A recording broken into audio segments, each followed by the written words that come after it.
Good day, my dear students. Welcome to R.A.T.S in Pathology. For the undergraduate students, I have started with a series of short notes, which are seemingly simple, but then we do not have enough time to go through. Kindly lend me your ears. On the screen, we are finding a beautiful picture that is sketching the captain of a ship and then many passengers and sailors who are there falling sick for no reason that was known.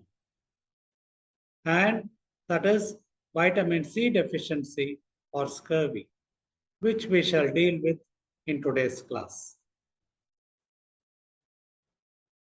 And this, incidentally, is a portrait of the captain of the ship, James Cook, and another James Lind, doctor, a physician who found out the wonder cure for scurvy. Sources and nature, you people would have already read in your first years, as well as in other subjects whatsoever.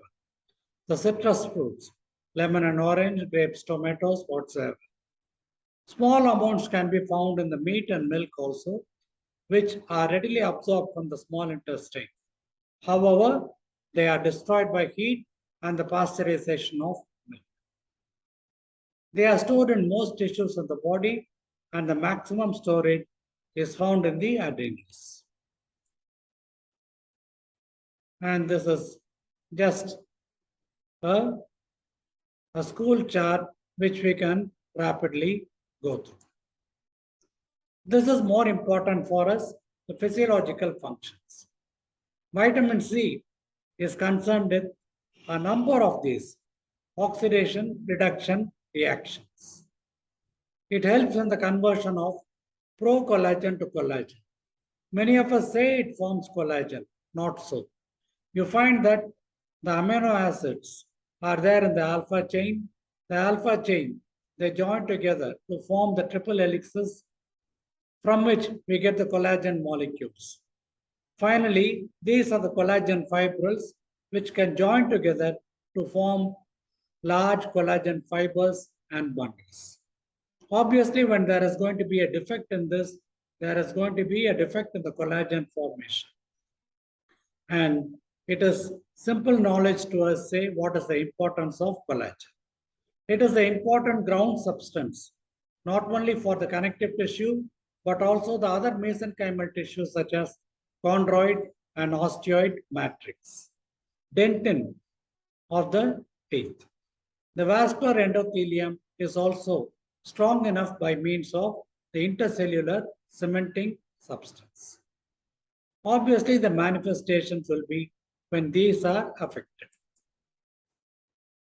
which can be bleeding, scurvy, as we had seen in the first portrait, the intercellular cement for the vascular endothelial cells, and the tissues that are commonly affected can be the skin, mucosa, gums, muscle, joints, and periosteum.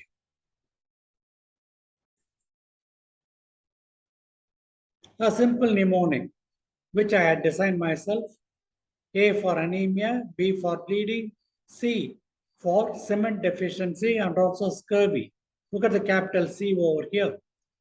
D for dentition, E development of exhaustion, F fatigue along with it, G for gingival infection and bleeding, hemarthrosis, I for iron deficiency anemia.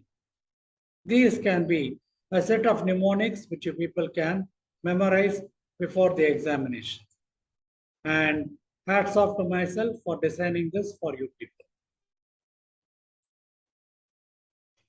What are the skeletal changes? This will be important. First, on the picture, I am finding something that is looking like an arthritis, and this can mimic the rheumatoid arthritis. Actually, it is a manifestation of the vitamin C deficiency. It is prominent in growing children. There is a deranged formation of osteoid matrix.